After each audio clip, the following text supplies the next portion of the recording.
Jrue Holiday signs a $160 million contract. Oh my, that's a lot of money.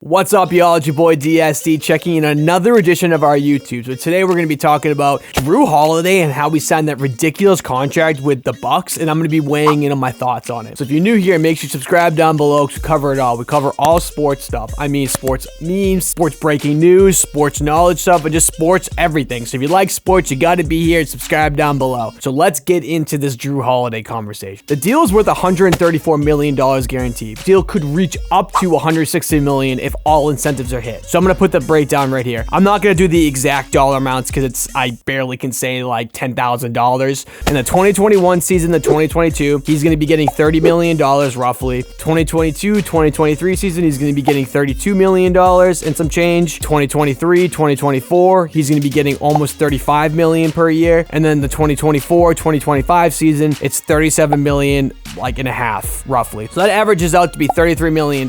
Let's just forget Jrue Holiday for 1 second. Can you imagine having this much money? Good Lord, it blows me away every single time one of these contracts come up. It's just like, it's absolutely mind-blowing to me that these guys make that much money. Anyway, let's move forward. Jrue Holiday is a completely deserving player for this big contract. He's criminally underrated on offense and especially on defense. But is he worth $33 million per year? Probably not. A problem people get into when they talk about contracts is they look at a number and then look at the league average and say, how is he making more than player X? Oh, he's so overrated. First of all, side note, players don't make players overrated. Fans and contracts do. I'm going to be making a video about that in the future because I think it's a really important discussion. Back to the story. The eye test is the most important thing you'll do in any contract discussion, because if you don't watch the game and you just look at a stat sheet, you'll think that Jrue Holiday is overrated and overpaid, and that's what 90% of the NBA world does, really even the sports world. They watch one game a year and call themselves a self-proclaimed expert and talk on the social media, which is a problem in itself, but once again, I digress. Jrue Holiday brings so much more to the table than you see on the scoreboard or the stat sheet. This is also a big reason why NBA players don't play good defense, because it usually doesn't translate to the stat sheet, which means they could get paid less on the next contract or have less clout in the industry. I digress. Also, I'll be making a video on this in the future. But if you want me to be honest with you, just looking at the contract doesn't tell you the whole picture.